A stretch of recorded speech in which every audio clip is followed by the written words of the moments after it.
Hint-Avrupa dilleri, dünyanın en geniş coğrafyaya yayılmış ve en çok konuşana sahip olduğu dil ailesidir. Bugün yaklaşık 3 milyar insan bu aileye bağlı bir dil konuşmaktadır. Kökeni konusunda en yaygın kabul gören görüş, bu dillerin yaklaşık 5 ila 6 bin yıl önce Karadeniz'in kuzeyindeki Pontus-Hazar steplerinde ortaya çıktığıdır. Buradan başlayan göçler sonucunda topluluklar Avrupa'ya, Orta Doğu'ya ve Güney Asya'ya yayılarak farklı kollar oluşturmuştur. Antik çağlarda bu dil ailesinin ilk büyük örneklerinden biri Sanskritçe, diğeri ise Antik Yunancadır. Aynı dönemde Latince de Roma İmparatorluğu sayesinde yayılmış ve günümüzdeki İspanyolca, Fransızca ve İtalyanca gibi dillerin temelini atmıştır. Doğu Avrupa'da Slav dilleri gelişirken İran coğrafyasında Farsça köklü bir geçmiş oluşturmuştur. Dil bilimciler bu aileyi anlamak için karşılaştırmalı dil yöntemlerini kullanır. Örneğin İngilizce brother, Almanca bruder ve Sanskritçe bratar sözcükleri aynı kökten gelmektedir. Bugün İngilizce, İspanyolca, Fransızca, Rusça, Hintçe ve Farsça gibi diller bu ailede yer alır. Sadece konuşur sayısı bakımından değil, bilim, edebiyat, siyaset ve kültür üzerindeki etkileriyle de dikkat çeker. Ural dilleri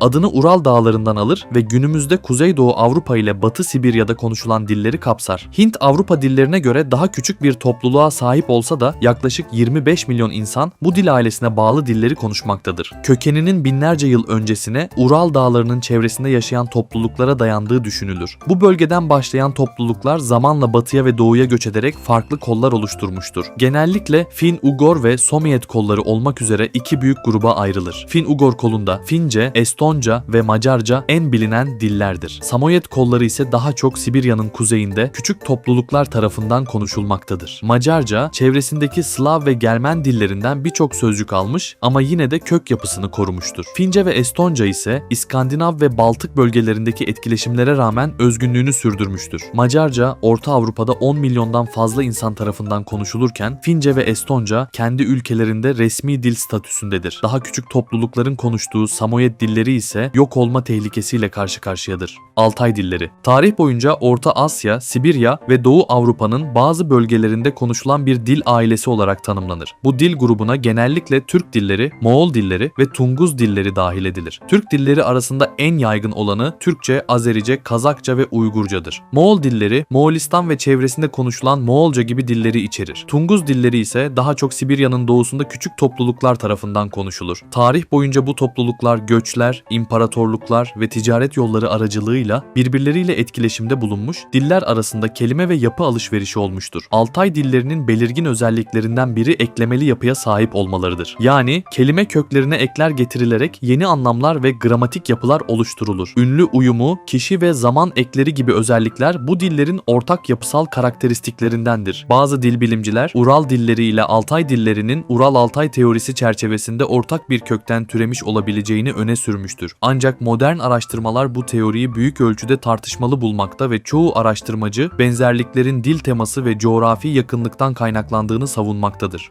Çin-Tibet dilleri. Günümüzde yaklaşık 1,5 milyar insan tarafından konuşulan dünyanın en büyük dil ailelerinden biridir. Adını Çin'in kuzeyinden başlayarak Tibet ve çevresine uzanan coğrafyadan alır ve tarihsel olarak Asya'nın büyük kısmına yayılmıştır. En bilinen üyesi Çince olmakla birlikte Tibetçe ve Birmanca da bu aileye dahildir. Tarihsel veriler ve dilbilimsel analizler bu dillerin Orta ve Batı Çin, Tibet ve Himalaya bölgelerinde farklı topluluklar arasında geliştiğini göstermektedir. Ailenin üyeleri uzun süreli kültürel ve coğrafi etkileşimler sayesinde farklı lehçelere ve alt gruplara ayrılmıştır. Örneğin Çince'nin Mandarin, Kanton, Wu gibi lehçeleri hem ses hem de kelime yapısı açısından birbirinden belirgin farklılıklar gösterir. Bu dillerinin dikkat çeken özelliklerinden biri tonlama sistemidir. Kelimenin anlamı sesin yüksekliği ve tonu ile değişebilir. Ayrıca bu diller çoğunlukla izole ve analitik yapıya sahiptir. Kelimeler genellikle değişmez ve gramer yapısı sözcük sırasına dayanır. Afro-Asyatik diller. Afrika'nın kuzeyi, Doğu Afrika ve Orta Doğu'nun büyük bir bölümünde konuşulan dünya tarihinin en eski dil ailelerinden biridir. En bilinen üyeleri Arapça, İbranice, Amharca ve Berbericedir. Kökeni tahminen 6000 yıl öncesine kadar uzanır ve muhtemelen bugünkü Doğu Afrika civarında ortaya çıkmıştır. Zamanla göçler ve kültürel etkileşimler sayesinde Kuzey Afrika ve Arabistan Yarımadası'na yayılmıştır. Tarih boyunca yazılı belgelerle de desteklenmiştir. Örneğin Arapça ve İbranice binlerce yıllık edebiyat ve kutsal metinler aracılığıyla günümüze ulaşmıştır. En dikkat çeken özelliklerinden biri kök temelli yapılarıdır. Kelimeler genellikle 3 ünsüzlü köklerden türetilir ve farklı ünlüler ve eklerle anlam genişletilir. Örneğin Arapçada ketebe kökü yazmakla ilgili birçok kelimenin temelini oluşturur. Özellikle Arapça kültürel ve dini yayılımda merkezi rol oynamıştır. Amharca ve Berberice gibi diller ise yerel kültürlerin ve toplulukların kimliğini taşıyan önemli iletişim araçları olmuştur. Kafkas dilleri. Adından da anlaşılacağı gibi Kafkasya bölgesinde konuşulan ve dünyanın en eski ve karmaşık dillerinden bazılarını kapsar. Coğrafi olarak izole bir bölgede bulundukları için tarih boyunca birbirlerinden oldukça farklılaşmış ve yapısal açıdan çok çeşitli özellikler geliştirmişlerdir. Bu dillerin 3 ana grubu vardır. Kuzeybatı Kafkas dilleri, Abhazca ve Abazaca gibi dilleri içerir ve özellikle ünsüz çeşitliliği ile dikkat çeker. Kuzeydoğu Kafkas dilleri arasında Çeçence, Lezgice ve Avarca bulunur. Bu dillerde tek bir fiil, özne, nesne ve diğer gramer öğelerini gösterecek şekilde çekimlenebilir. Ayrıca ses sistemleri oldukça karmaşıktır. Güney Kafkas dilleri ise Gürcüce, Mingrelce ve Lazcadan oluşur ve binlerce yıllık yazılı ve sözlü geleneğe sahiptir. Özellikle Gürcüce bölgenin kültürel ve edebi merkezi olarak öne çıkar. Bu dillerin dikkat çeken bir başka özelliği söz dizimi ve gramer yapısının oldukça kompleks olmasıdır. Gürcüce tarih boyunca hem yazılı belgelerde hem de edebiyatta önemli bir yer tutmuş, Kuzey Kafkas dilleri ise sözlü kültür ve halk edebiyatının taşıyıcısı olmuştur.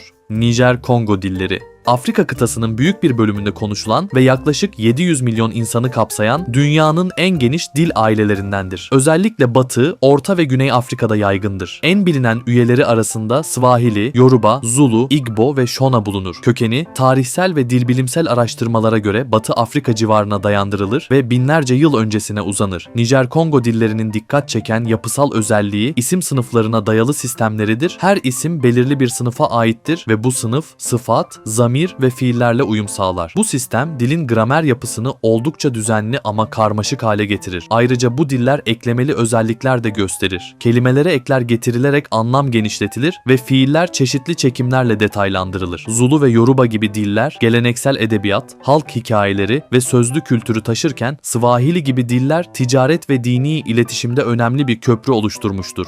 Avustronezya dilleri. Güneydoğu Asya, Pasifik adaları ve Madagaskar dahil olmak üzere çok geniş bir coğrafyada konuşulan dilleri kapsar ve yaklaşık 386 milyon insan tarafından kullanılır. En bilinen üyeleri Malayca, Endonezce, Tagalog, Javanese, Hawaii dili ve Maori'dir. Avustronezya dillerinin kökeni tarihsel ve arkeolojik bulgulara göre Tayvan civarına dayandırılır. Milattan önce 3000 civarında başlayan göçler ile bu topluluklar Filipinler, Endonezya, Pasifik adaları ve Madagaskar'a ulaşmış ve dillerini yaymışlardır. Bu yayılım denizcilik ve ticaretin güçlü olduğu toplumlarda gerçekleşmiş ve dünyanın en büyük deniz aşırı dil yayılımını oluşturmuştur. Dikkat çeken özelliklerinden biri eklemeli yapıya sahip olmalarıdır. Kelime köklerine ekler getirilerek yeni anlamlar ve gramatik yapılar oluşturulur. Ayrıca bazı Avustronezya dilleri ses bakımından oldukça yalın ve ünlü yoğunluğu yüksek bir yapıya sahiptir. Bu da telaffuzu ve ritmi benzersiz kılar. Endonezce ve Malayca bölgesel iletişimde ve ticarette köprü dil olarak kullanılırken Tagalog ve Maori gibi diller yerel kültür ve kimliğin taşınmasında önemli olmuştur.